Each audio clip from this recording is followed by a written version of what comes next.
A husband's affair in West Hollywood. An anonymous photo. A panicked wife fleeing into the night. A distracted Uber driver. A rear-end collision on the 405. A missed meeting at Warner Brothers. A positive pregnancy test. A traffic accident in Glendale.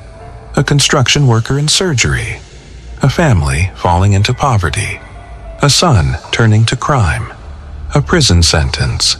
12 lives destroyed. All connected by one text message. This is how betrayal ripples across Los Angeles. This is the butterfly effect. Los Angeles, California. March 2024. It's 11:47 p.m. on a Thursday night in Sherman Oaks. Jennifer Blake, 38, a real estate agent, sits in her car outside a boutique hotel in West Hollywood. Chaos theory, butterfly effect, the text message. Los Angeles, California, March 2024. It's 11:47 p.m. on a Thursday night in Sherman Oaks. Jennifer Blake, 38, a real estate agent, sits in her car outside a boutique hotel in West Hollywood. Engine running, hands gripping the steering wheel. She's been sitting here for 20 minutes, staring at the entrance. Her husband, Michael Blake, 42, a corporate attorney, told her he was working late at the office downtown. But 10 minutes ago, she received a text from an unknown number. Just a photo. Michael walking into this hotel with a woman Jennifer has never seen before. Blonde, mid-30s, laughing, his hand on her lower back. The text said nothing else, just the photo. Jennifer's heart is pounding. She gets out of the car. She walks through the lobby trying to look casual. The front desk clerk doesn't look up. Jennifer heads toward the elevators but stops. She has no idea what room. She feels stupid, humiliated, furious. Then she sees them. Michael and the woman stepping out of the elevator, both looking relaxed, adjusted. Michael's tie is loosened. The woman's lipstick is smudged. They don't see Jennifer because they're too busy laughing at something on his phone. Jennifer's vision tunnels. Everything goes silent except the blood rushing in her ears. She steps forward. Michael. Her voice is ice. Michael's face goes white. The woman freezes. Jen, how did you... Jennifer doesn't let him finish. She turns and walks out. Michael chases after her into the parking lot, calling her name, but she's already in her car, tires screeching as she speeds away. Jennifer drives aimlessly through LA for hours. Sunset Boulevard, PCH. She ends up in Santa Monica at 3 a.m., sitting on the beach, sobbing. Her phone buzzes constantly. Michael. 43 missed calls, 15 texts. Please let me explain. It's not what you think. I love you. She doesn't read them. She turns off her phone.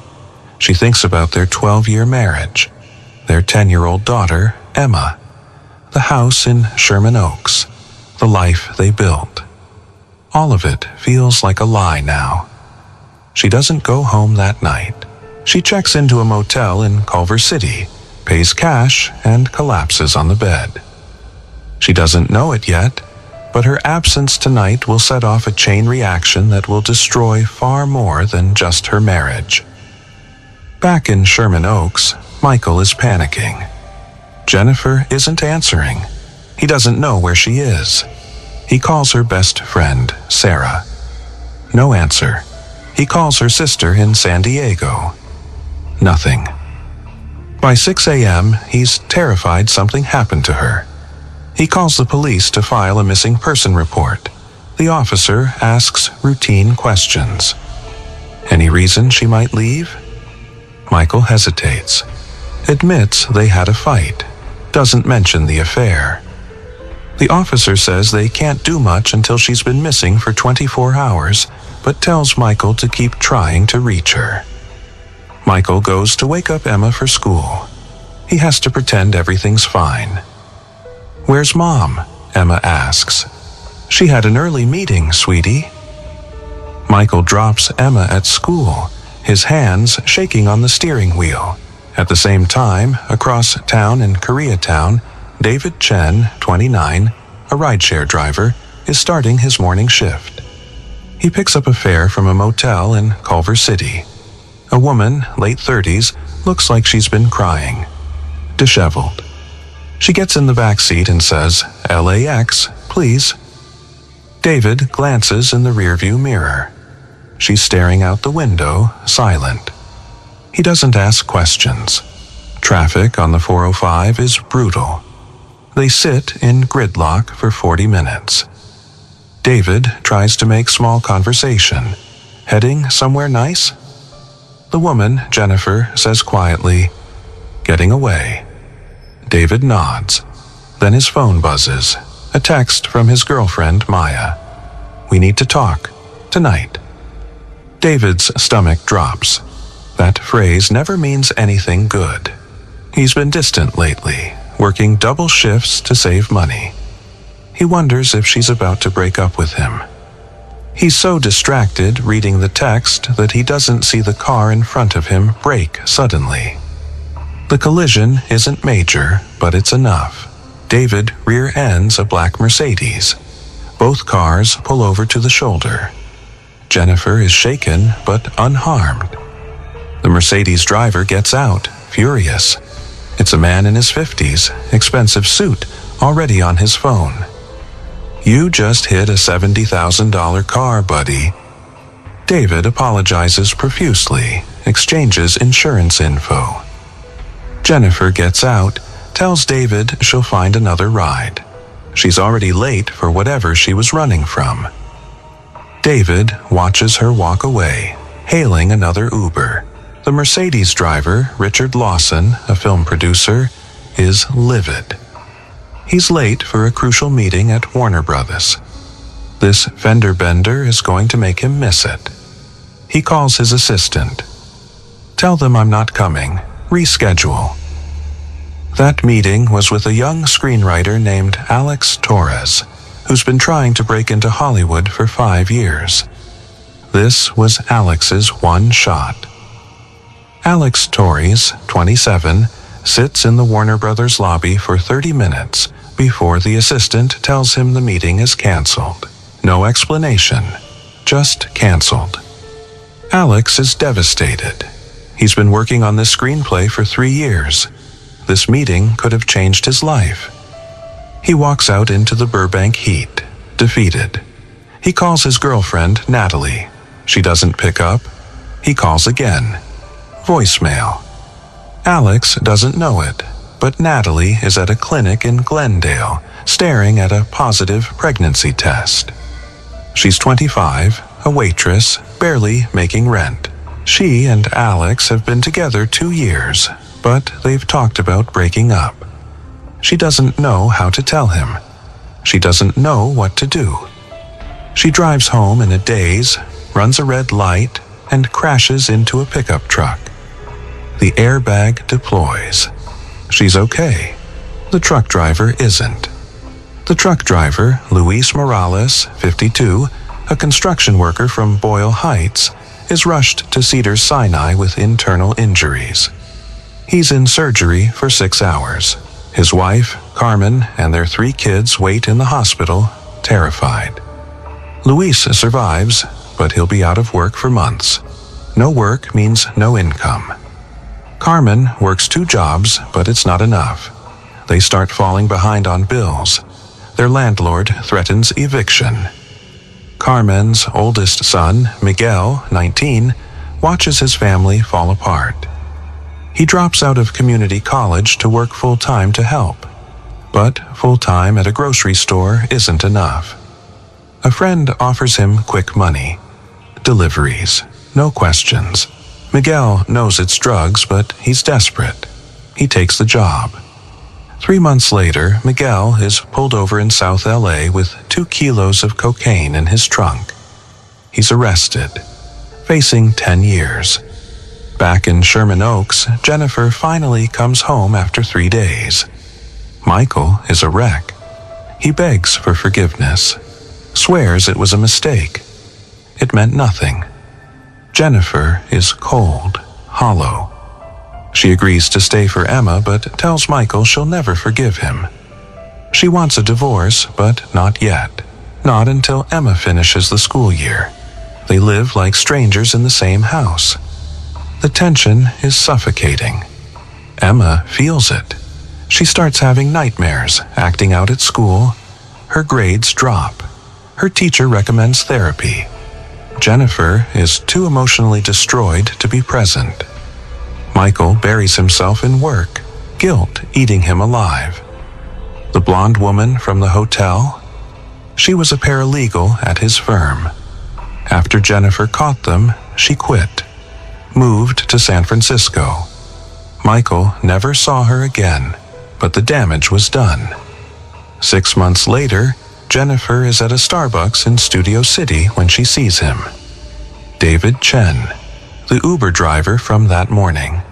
She recognizes him instantly. He's sitting alone, looking exhausted. On impulse, she walks over. "Hey, you probably don't remember me, but you were my driver back in March, the day you got in that accident." David looks up, confused, then recognizes her. "Oh yeah, wow, small world." They talk. David tells her his girlfriend left him that same week. He's been working non-stop to survive. Jennifer tells him she's getting divorced. They laugh bitterly at how that one morning wrecked both their lives. They exchange numbers, start texting, become friends, then more than friends. It's messy and complicated, but they're both broken and they understand each other. A year later, Jennifer and David are together. Michael has moved out. Emma is in therapy, adjusting. Jennifer sold the house, started over. She and David get an apartment in Silver Lake. Life is quieter now. One evening, they're watching the news. A story about a young man, Miguel Morales, sentenced to 8 years for drug trafficking. The news shows his mother, Carmen, sobbing outside the courthouse. Jennifer feels a strange pang, but doesn't know why. David turns off the TV. He doesn't recognize the name, but Miguel's arrest happened because his dad got hit by Natalie, who was distracted after a pregnancy scare, which happened because Alex missed his meeting, which happened because Richard got rear-ended, which happened because David was distracted by a text while driving Jennifer that morning. The morning she ran from her husband's affair. Everything connected. None of them will ever know. 2 years after the affair, Michael Blake sits alone in a condo in Marina del Rey. He remarried the paralegal, the blonde woman, after she moved back to LA. But it didn't work. She left him too. He rarely sees Emma. Jennifer won't let him around much. His career stalled. His reputation at the firm tanked after the affair became office gossip. He drinks too much now. Thinks about that night at the hotel. How, if he'd just stayed home, none of this would have happened. How one text message, one photo, unraveled everything. He doesn't know who sent that photo. It was anonymous. He'll never know it was Sarah, Jennifer's best friend, who saw him at the hotel and couldn't stay silent. Sarah thought she was helping. She didn't know she was lighting a fuse that would burn through a dozen lives across Los Angeles. And Jennifer? She's happy now, or at least happier. She and David moved to San Diego last year. Fresh start. New city. She thinks about that night sometimes. The hotel. The text. The choice to drive away instead of confronting Michael. She wonders what would have happened if she'd stayed. If they'd fought it out. If they'd gone to therapy. Maybe they'd still be married. Maybe Emma would be happier. Maybe David would still be with Maya. Maybe Miguel wouldn't be in prison. Maybe Luis wouldn't have been hit. Maybe Alex would be a successful screenwriter. Maybe Natalie wouldn't have crashed. All those maybes branching out like cracks in glass from one moment. One affair. One text message. One night in West Hollywood. The butterfly flapped its wings and the hurricane destroyed them all.